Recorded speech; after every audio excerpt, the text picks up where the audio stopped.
Um, Regulation is a tricky word because I'd have to say in the United States there are definitely standards of care, there are best practices, which I want to touch on, but there's actually very little actual federal or regulation involved. I think as a consumer that might make you a little uncomfortable, but there are actually ways of identifying which clinics have best practices through organizations that are voluntary, reporting like SART.org, where pregnancy rates are listed. And honestly, the thing that you have, the Men Having Baby survey and related consumer-driven surveys, I would have to believe are probably the most authentic ways to gather information. The FDA in our government does regulate one aspect of surrogacy. It's very limited. It has to do with infectious diseases, and there are some rules that are actually enforced that mandate that certain infectious diseases have to have been demonstrated to be absent at certain time frames in the process for anyone involved in the production of embryos. So be an egg donor and you, if you're using your sperm partner, or a sperm donor if you're using a sperm donor. But the concept is simply to protect the surrogate from the potential transmission of an infection of a certain nature that the FDA has a list of. So that's something, but it certainly leaves wide open some of the other practice patterns and issues. The point of surrogacy, as I hope everyone learned today, if you didn't already know it, is to maximize efficiency and success and safety while minimizing risk. I'm sure there's been a lot of discussion today about single embryo transfer, and one of the most risk-associated decisions that each of you will likely make is whether to go for a twin pregnancy or by putting in two embryos and kind of really roll the dice there. And it's really important that not only the associated risks of preterm delivery and a few other things are clear, but that when we screen the surrogate medically, that we do it in as precise a way as possible. So the agencies that I feel are doing the most outstanding work are those that partner with clinics and not just hand a file over and say, is this a go, is this a green light, can we use her, is she good, but rather have a dialogue well before you even are introduced into the matching scenario that goes something like, this is a surrogate who's, of course, her medical history, her obstetrical history, all the resources and supports around her, but also this is a potential match to a single or a couple who are thinking about twins. Do you process her? We process her in a way that's more precise, that measures her uterine volume. There's certain predictors of preterm birth. I think like they say in the financial industry, the best predictor of future performance is something like the past, whatever. It's not that different in upset. When you look at a medical record and see the surrogate applicant who's had 3 or 4 great, healthy, big 8-9 pound babies, and there were no preterm births, you probably want to associate her more with a potential twin pregnancy than you would with somebody whose uterus. When we measure her, one of the tests we do in the office measures with either an ultrasound or a hysteroscope the volume of the uterine cavity. There are some people that we would green light, if you will, for a single embryo transfer only. So again, that goes back to risk. It's not completely only about helping you accomplish your goals. It's also doing it in a context that's safe and safeguards the surrogate. So there's certain predictors and risk factors. There's obviously blood tests. There's I don't think things that would surprise any of you, but I think the context of the match is really an important part of introducing you to someone whose trajectory is aligned with the one that you envision. Egg donors are screened in different ways. We're not at all concerned with previous obstetrical history, which probably often not one, because these are commonly 22, 23-year-old women who are doing great things with their lives that don't include yet having babies.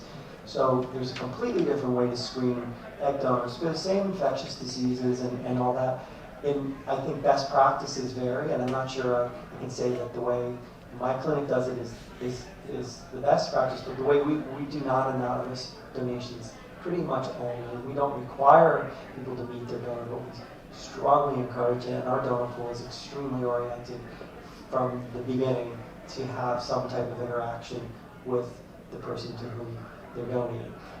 They all have little videos, and so we thought, I mean, as a gay dad or anybody who's going through the process that's going to need to have some pretty authentic conversations with their child, their children later on, there's a part of that process that includes knowing aspects of the egg donor that's not just on a page or in a site. I think the standard in the United States, if I were to say what's more commonly, that's probably more common to not do that. But I think that when you look at how you choose your egg donor, you want to look at how transparent is this? Do I get to at least see her first on a video, and then you get to take that to the next step and Skype with and meet with. And obviously, for some people, that opens the door to future contact, which you're never going to have if you start out anonymously. And even if you start out openly, you still may not have. It's completely up to you and your donor. Some of my families, really part of their donor matching involves a relatively high priority placed on the relative likelihood that egg donor is open to meeting you, meeting your child someday later on. So it's both short-term and long-term thinking. But I think that the transparency of the egg donation process is evolved a lot in the United States. I'm pretty proud of the way a lot of the clinics are starting to do that. As far as the question about embryo transfer, I'm going to ask you to zip through that one real fast. yeah, I mean, there's risks to putting in two embryos regardless of whether they both come from the same dad or one from each, but I would say the most common thing to do is a two embryo transfer. One embryo from one dad, the other from the other. You're 84 to 90% likely to achieve a pregnancy, but the majority of those pregnancies are twins, and the twin pregnancy trajectory has to be really discussed from the beginning from multiple perspectives. But I'd say, yeah, sure, couples always one embryo from each dad. And all the twins you saw walking around here probably were fraternal twins, most likely from each dad. Thank you. Thank you. Okay, let's. Are there any significant differences in the screening process and the medical issues? Dr. Clifford LeBrock is going to tell us about Canada. Okay, so I'll try to be as brief as I can. We are highly regulated, actually, in Canada. We're regulated both at the state, or as we call it, provincial level, and at the federal level. We go through inspections of our ultrasound procedures, our sedation procedures, and our IVF procedures on a regular basis. In fact, I can't even think of a time we're not preparing for the next inspection that we're going to have. And we also, most of the clinics in Canada go through a voluntary accreditation system, so that they come and inspect and give us advice for how to improve our processes, which everybody can improve what they're doing. Also, we have recording of all of our statistics through a central agency, and we actually look at all the statistics and we see if there are outliers. And I'm on a committee called the IVF Improvement Committee in Canada.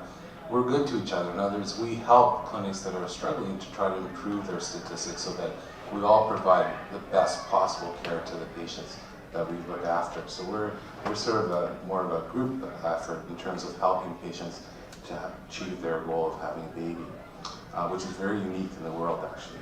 Surrogates are screened medically through initially questionnaires. We have to make sure, of course, that they're obviously healthy and that they've had healthy births and that they've had a birth before. They must always have had a pregnancy before that was not complicated. We get their records. We always see surrogates in our office if it's possible. There are some that it's just a far distance to travel, and then we get a good medical person who's qualified to look after, to assess them, to give us their report on that patient and that surrogate. We also get blood testing, ultrasound testing of their uterus, and very similar to what Dr. Doyle has said. We really want to make sure, because we're looking after you guys to have your child, we're looking after your egg donor, your surrogate. We want to make sure everybody comes out of this in a healthy way with a healthy baby or babies. What safeguards are used to assure the health of the care? If they're local surrogates, we look after them through their first trimester right in our own clinic, and then we refer them to one of the better obstetricians that we can find to look after them, or midwives.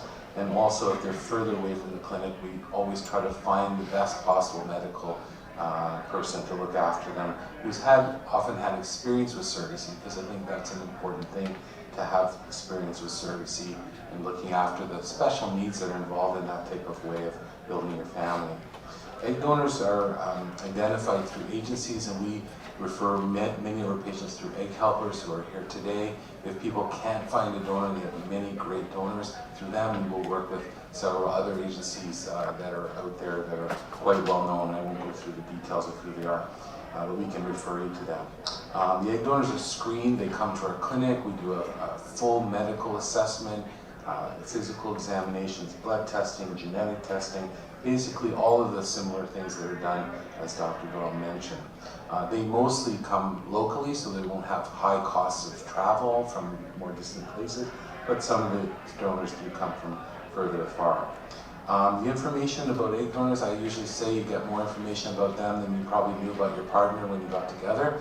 So the detail is quite a lot. You get at least 20 pages of information with pictures and so on. And the donors can be known or anonymous. It's up to you.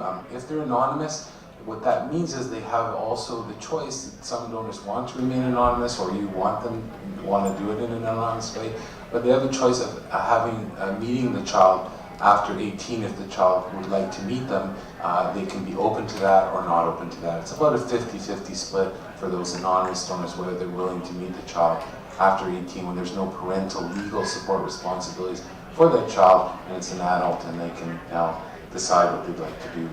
And then IPs, of course, if it's a known situation, would obviously meet them. The embryos, we obviously, the safest option is to transfer one embryo to have one healthy baby at a time, but we do allow for twin pregnancies or put in 2 embryos. We won't usually put more than 2 embryos in very rare cases, but usually almost always 2 is a maximum, and there's a chance of twins, but obviously the surrogate has to agree to the increased risk for her of having twins, as well as you just heard about the risk to the baby as well. So obviously the preference is always 1 at a time, but some people have a very strong desire to have twins, 1 from each couple, and we will definitely accommodate that if they wish to do that. Thank you. Sergio, can you give us the 3-minute version of Mexican medical requirements? Fertility centers are regulated by the Federal Commission for Sanitary Risk. They issue a permit, and they monitor and verify of our protocol and procedures. And this permit should be refrained every 6 months. That's how we are regulated in Mexico and as for fertility centers. Our surrogate methods, of course, are screened, and are screened at 3 different levels. They're screened, of course, medical, social, and psychological. Medical, because we have to ensure that she's got proven pregnancy, she's fit and healthy to carry a child, or 2 children depending. And the social screening is because our surrogates, unlike other countries like Nepal or India or Thailand, where surrogates were allocated into specific facilities during the pregnancy in Mexico, our surrogates live with their own family. We choose surrogates that are single moms. This is due to our policies, the policies of our clinic and agency. We want to benefit single moms.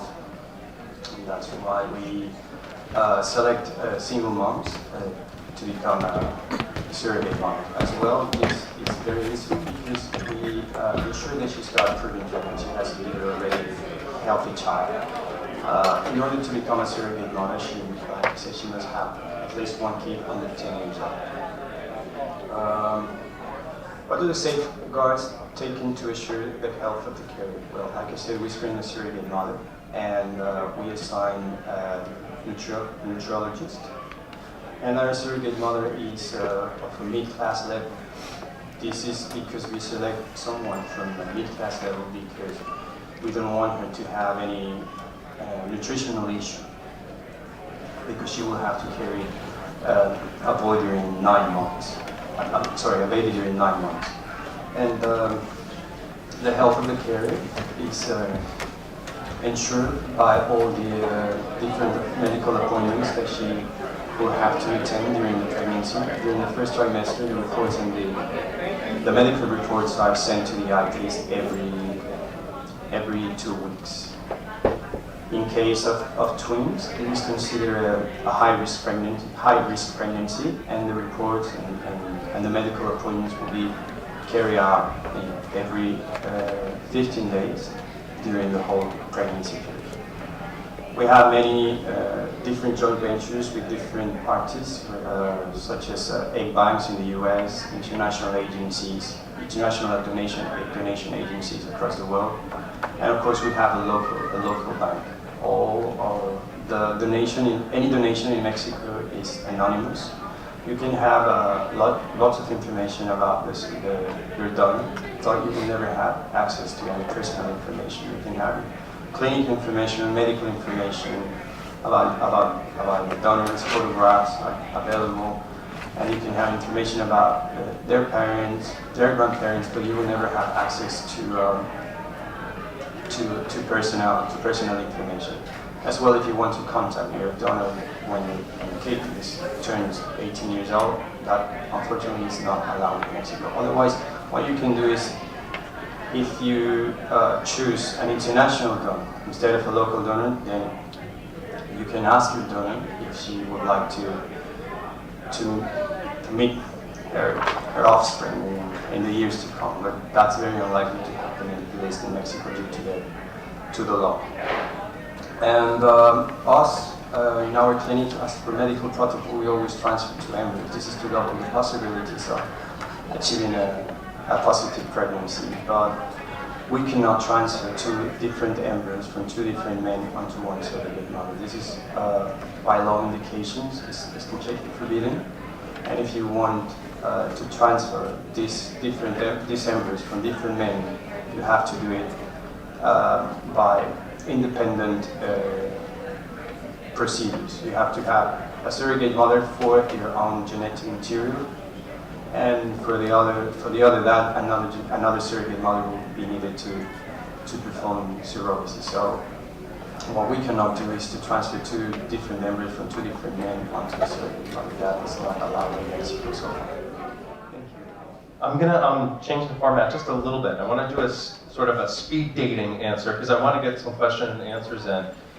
For Diane, Cindy, and Sergio, if you could give me your 1-minute answer on how you facilitate the relationship with the IPs and the surrogate mother, what you do to help the intended parents create that relationship and maintain it, if so, after birth, and also if you could add into that component of just a brief discussion of what the fees are in the different countries. Yes, yeah, no, I'm combining the last two. I'm going to get into the medical that also. No, the fees for the whole process, but the relationship during and after, yeah. Okay, so what happens is a case manager is assigned both to the surrogate and to the intended parent. And so that's the case manager will facilitate that relationship, will suggest Skyping once a week, will facilitate the contact. And by having the case manager be there, you, as the parents, always get to be her cheerleader. You're never the bad cop. If you're worried about something, then the case manager steps in, and the case manager will take on that worrisome conversation. We'll deal with the money issue. The case manager will deal with anything like that. So the case manager doesn't get in the way, but we facilitate that good relationship. We want you to have as much contact as possible and facilitate that good relationship. And then after birth, we don't want the contact to stop because, think about it, she's been the star of the show forever. For the last 9 months, certainly, usually for the last year and a half. But it will develop organically, and so she wants to see pictures of the baby, but it's not usually contractual. It's something that develops as it goes. I mean, we have one of our surrogates here today, and her parents are coming, and it just, it will develop organically. With respect to the costs, the agency costs are we try to do fixed costs. We do fixed costs so that you know what the agency costs are. Then what happens, will depend on what clinic you choose. The way we find out what your overall costs are is we ask our parents who keep spreadsheets at the end, okay, what did that cost you? And what our parents tell us is that typically a journey costs about $125,000 to $135,000. In Canada, there are a few agencies that help manage the journey. The one that's here today probably has the most extensive case management program with the number of staff involved. The surrogate has a staff member from the agency who helps her go through the journey. The parents have people from the agency that help them. In addition to that, the role of the lawyer is to set out the contractual obligations. So legally, the contract will say that the parents become the legal guardians, the custodians. They have all social rights to their parents, and any relationship that is to continue is solely at their discretion. But what happens is that this relationship does develop beautifully, and people do stay in touch as they want to. Whether they want to or not is up to them.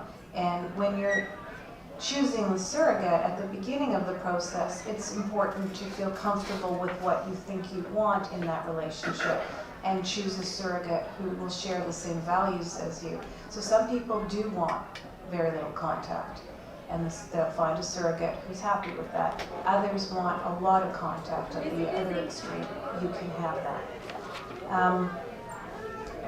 Because I've been through it, I find that I do spend a lot of time helping with that as well, but it's not necessarily the legal person's role. It's the agency.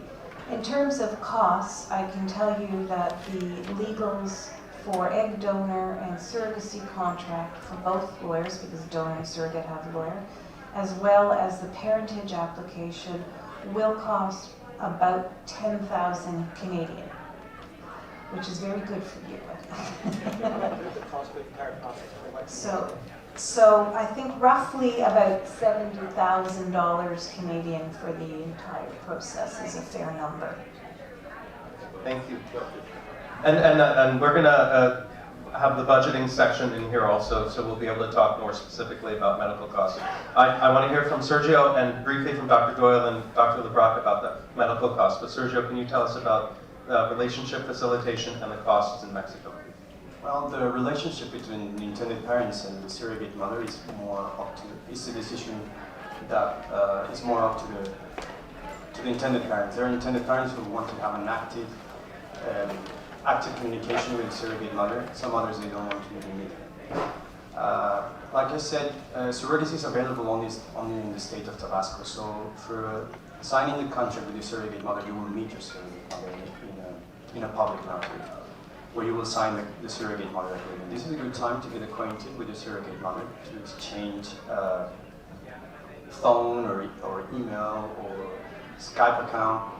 It's more up to the surrogate mother if she wants to establish as well a frequent communication with the intended parent. She's a human being, and we cannot force her to do something that is against her will. So it's like something that will develop organically. Honestly, at our agency, we do not encourage that intended parents and surrogate mothers should have a very close relationship. This is because intended parents are in a very emotional journey, and some misunderstandings can take place, such as intended parents will become very invasive on the privacy of the surrogate mother, and as well, the surrogate mother can ask for an extra compensation, or maybe can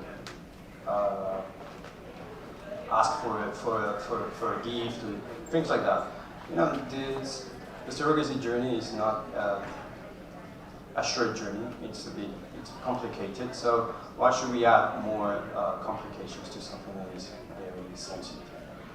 We have two programs in terms of budgeting. We have two programs. We have a regular programs where intended parents are expected to use their own genetic material. That ranges from $43,000 for $100 US. This does not include egg donations. We have a warranty program that comes with a set of 10 eggs. And the aim of this program is to ensure a positive pregnancy. And this is a very comprehensive program. And it's about $43,500 US.